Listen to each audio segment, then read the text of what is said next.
Buenas, hoy en el set Atlántico pues tenemos a César Iglesias que acaba de acabar hace nada la temporada de liga regular con el Anfib y bueno, un año más César y este año costó, ¿no? El equipo se acabasteis salvando con cierto margen, pero bueno, fue un equipo que este año costó arrancar, ¿no? Supongo que, bueno, las circunstancias de cada año, hacer casi todos los años plantilla nueva costó un poquito, ¿no?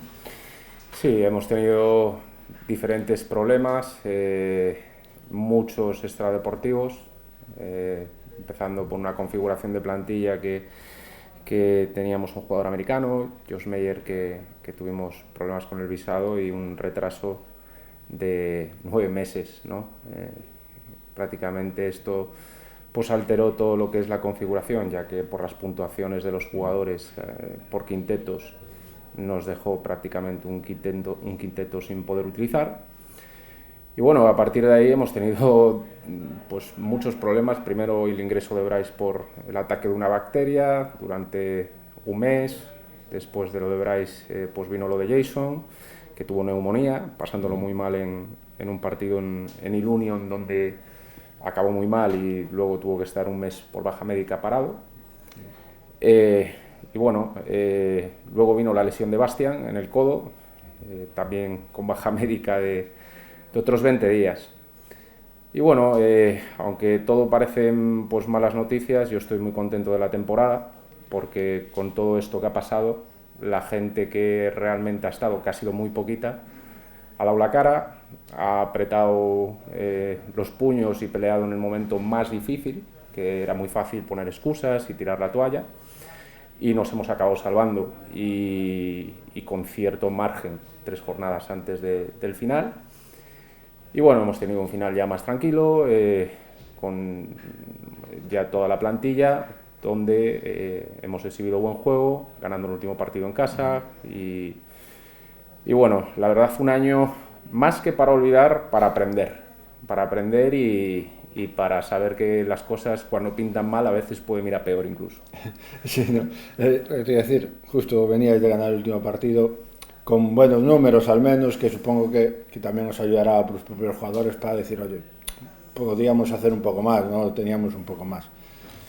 Sí, a ver, es cierto que Josh Meyer llegó prácticamente pues hace 2 meses.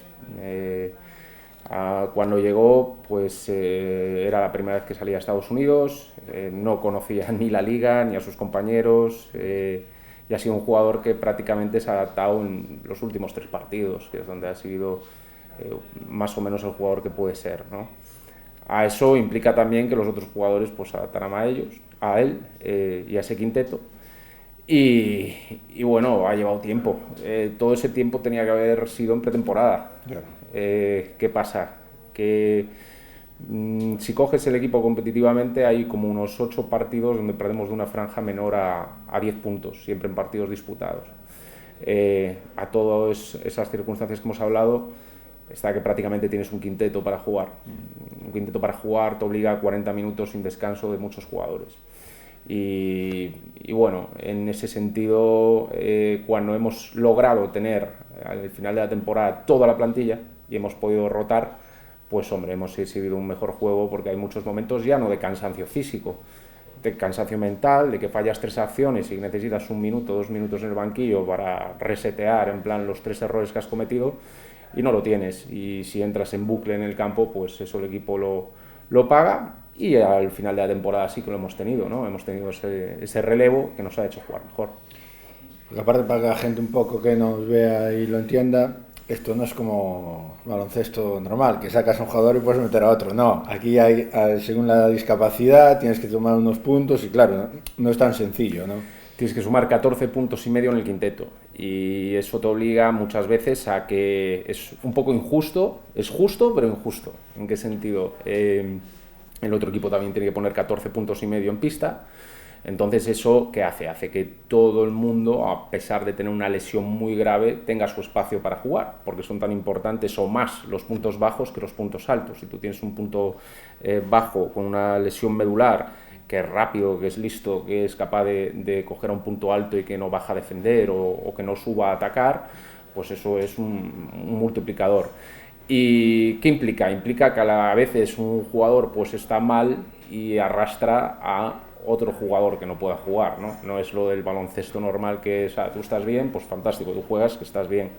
Y eso, bueno, te crea verdaderos quebraderos de cabeza y sobre todo ahora que acaba la temporada y mucha gente me pregunta, bueno, más relajado. Y digo, bueno, relajado. Claro, cuando tú configuras la plantilla no piensas en, ficho a este y ya está. No, claro. Tienes que configurar una plantilla donde te encajen 3-4 piezas y que una pieza a lo mejor no te encaje implica que las otras dos no puedan encajar y es un quebradero de cabeza muy importante. Sí, porque te iba a preguntar, pero bueno, ya que la adelantas tú, como es habitual, habrá muchos cambios en la plantilla, supongo, ¿no? Bueno, mi idea no es hacer grandes cambios en la plantilla. Es cierto que somos un club quizás el que más jugadores ha aportado a la selección históricamente, y masculina, tanto masculina como femenina, y bueno, somos un club que la gente viene, digamos, a pescar, porque nosotros apostamos mucho por jugadores jóvenes, jugadores emergentes. Este año hemos apostado por Bastian Kolb, que es un jugador alemán de 20 años y que hace 2 semanas lo acaban de incorporar fijo a la selección alemana para el Mundial.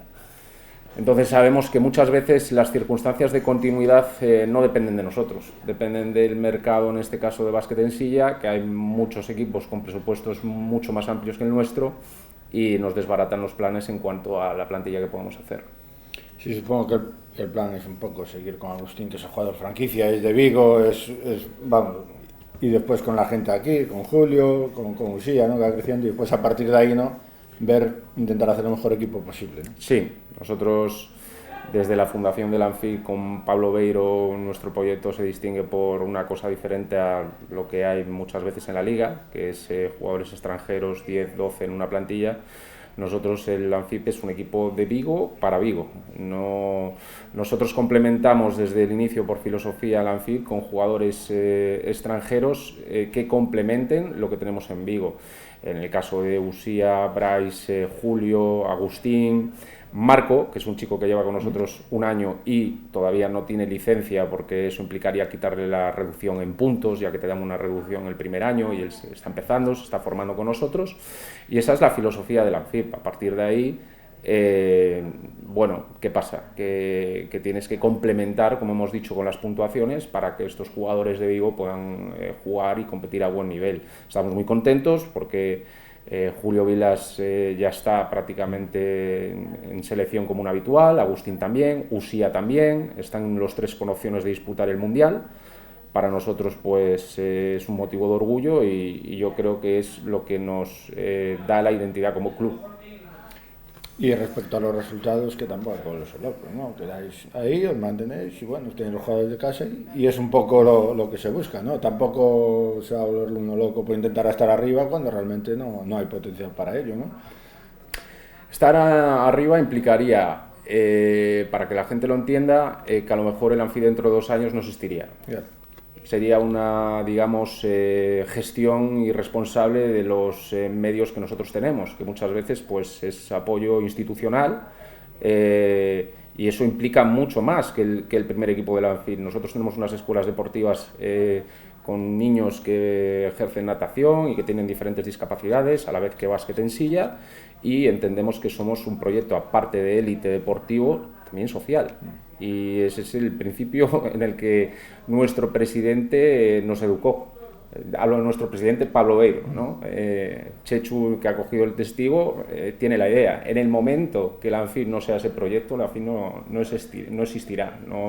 Y bueno, así nos lo hizo saber y yo creo y me identifico totalmente con eso.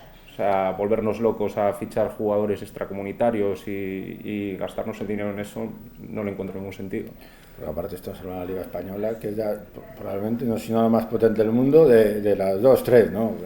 Sí, es la más potente, tanto ahora se va a jugar la Final Four. En la Final Four, para que la gente lo entienda, pues están Ilunion, Albacete y Bilbao. Y estamos hablando de toda Europa. Claro. Con un nivel de presupuesto que puede rondar tranquilamente los 500.000 euros. O sea, nosotros somos uno de los presupuestos más humildes Y bueno, contentos con ello, contentos con el proyecto y contentos con la idea. Y para nosotros el éxito es que estos jugadores de Vigo compitan a ese nivel, que queden campeones de Europa como hemos quedado en 2016, que vayan a un mundial, que todos los chavales de las escuelas deportivas practiquen tanto baloncesto como natación, y esa es la identidad del Anfib. Y me gustaría que me contaras un poco cómo es eso de llevar el básquet en silla a los coles, que lo hacéis mucho y que me dicen que los chavales primero lo ven un poco raro, al final a los 10 minutos no lo pasan en grande, ¿no? Sí, bueno, es una de las maneras que tenemos de integración, de entender que cuando Pablo Beiro, pues en los años 70, empezó con esta idea, este proyecto, pues lo que hizo fue directamente ir a por la gente con lesiones a sus casas, a quitarlos a la calle, porque de aquella muchas de las personas que tenían discapacidad eran como escondidas, ¿no? Como se avergonzaban incluso sus padres o tenían miedo a exponerlos por lo que pudiera pasar. Y el Anfib nace de eso, nace de quitar a la gente de la casa con discapacidad para hacer deporte. Y bueno, yo creo que el proyecto de las escuelas y el proyecto de los colegios es extraordinario. ¿En qué sentido? En que llevamos a los colegios a practicar básquet en silla, a entender que se puede mañana tener una lesión de lo que sea y se puede seguir haciendo deporte, que se monten en una silla y que lo disfruten, que vean que, bueno, que es difícil pero a la vez divertido. Y bueno, yo creo que he tenido éxito porque todos los años, la verdad, la solicitud de los colegios pues nos desborda, no damos abasto, y muchas veces pues Chechu me dice, te va a robar 1 o 2 sesiones porque tengo que meter a 2 colegios. Bueno, para mí encantado. Además de ello, pues llevamos 2 años con la Federación Gallega trabajando en que los entrenadores de baloncesto pues descubran el baloncesto adaptado y que entiendan que se prepara un partido como un baloncesto normal, con táctica, con scouting, con mejora individual de jugadores, etcétera, etcétera, ¿no? Es un mundo un poco desconocido, pero poco a poco se va haciendo su sitio. Sí, pero te iba a preguntar, ¿cómo se mete uno en el baloncesto en silla? Porque supongo lo que dices tú, tampoco habrá, cuando vas a un tema de entrenador y tal, tampoco habrá una formación, ¿no?, de baloncesto en silla y tal. Supongo que es algo que, bueno, la vida va hacia ahí, ¿no? Se está trabajando en ello. Yo, la verdad, venía de entrenar en Leporo, Le Plata, en Rosalía de Castro hace años, cuando me lo propuso Pablo, a través de Félix Muñoz. Y bueno, yo lo primero que le dije es, no tengo ni idea. Lo siguiente que hizo él fue darme unos VHS. Y me dijo, ahí tienes unos partidos y seguro que encontrarás la manera. La realidad es que los partidos no me dieron la respuesta. Y, como todo oficio, yo creo que se va aprendiendo poco a poco con la experiencia, y yo aprendí muchísimo, por ejemplo, cuando fuimos a jugar la primera Copa de Europa contra los mejores equipos, ¿no? Y bueno, fue un 30 abajo, 4 partidos seguidos, donde Pablo me dijo, todavía no te enteras de mucho. Y yo decía, no, la verdad es que no, pero bueno, vamos avanzando. Y a partir de ahí sí que entendí, sobre todo, lógica, encontrar analogías de lo que es un punto bajo en cuanto a movilidad, que puede ser un pivote en baloncesto, que cambia la diferencia de que el punto bajo nuestro pues va sentado muy bajo y el pivote es muy alto. Pero hoy por hoy, por ejemplo, el nivel de movilidad en el baloncesto pues ataca al pívot, y en básquet en silla se ataca al punto bajo, ¿no? A partir de ahí, pues encontrando ciertas analogías y experimentando, y sí que es cierto que hemos hecho cosas al principio que los jugadores decían, pero esto ¿dónde lo viste? Y dije, bueno, lo he pensado, lo he visto de básquet y creo que se puede aplicar aquí. Y hemos hecho cosas diferentes. Y poquito a poco, ensayo-error, vas avanzando. Uno cuando llegas tú del básquet normal y ves cómo manejan la silla esta gente, supongo que queda un poco flipando un poco, ¿no?, al principio.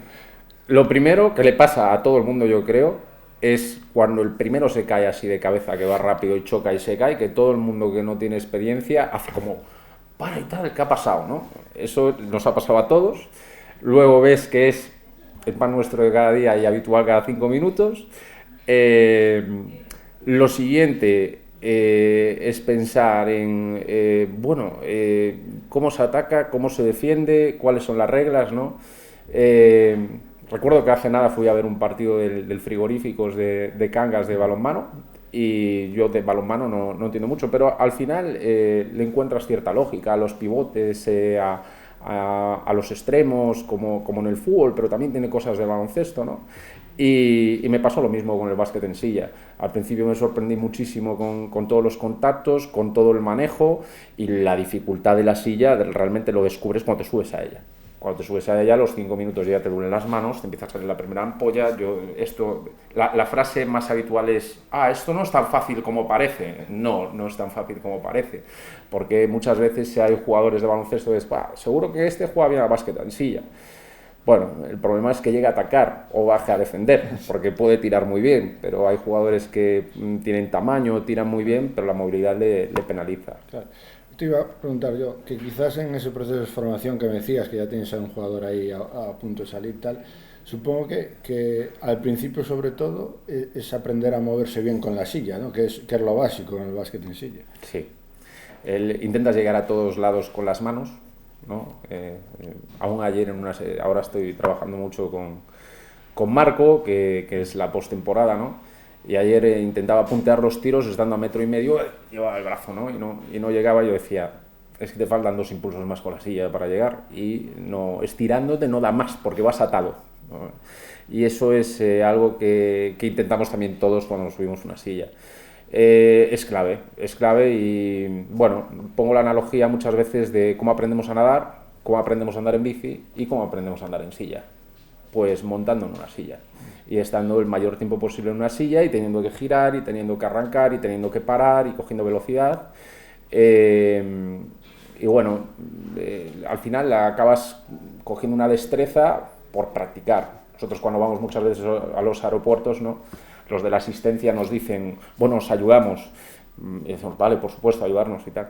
Pero bueno, empiezan los jugadores a agarrar la silla por el aeropuerto, los de la asistencia dicen: hey, pero que os vais y tal, ¿no? Porque tienen los jugadores cierta destreza con la silla y se va, y el de la asistencia tiene que correr detrás nuestra. Y dice: pero vosotros no necesitáis ayuda. No, hombre, pues no vamos tampoco que la gente se caiga y lo tengas que llevar todo el rato, pero claro, hay un nivel de forma y trabajo físico también, ¿no? Porque el trabajo en gimnasio es importante, del tren superior, para la potenciación, que es determinante en el manejo. Por eso, al final un jugador se desplaza por la pista normalmente con las piernas, en este caso es todo con las manos, tirar con los brazos también, casi empujar al otro con los brazos. Exactamente. Sí, sobre todo influye también en los porcentajes de tiro. Cuando llega el final de partido, que muchas veces ves acciones fáciles quizás, ¿no?, que fallan los jugadores de bajo el aro, y la gente dice: ¿cómo falla eso? Bueno, se lleva 37 minutos empujando una silla y ya los brazos ni los siente, ¿no? Yo recuerdo una semifinal de Copa, que Lorenzo Mbó pues directamente tenía en un tiempo muerto, el brazo iba solo, y yo le decía: ¿qué te pasa en el brazo? Y me dicen: nada, está calambrado, pero tú sigue, no pasa nada. ¿Sabes? Y yo estaba flipando, porque directamente decía: ¿cómo va a poder seguir jugando? Y pasa mucho, porque al final el nivel de exigencia es máximo, y si estás tanto tiempo en el campo, pues te castiga. César, muchas gracias por venir a este Atlántico. Nada, un placer.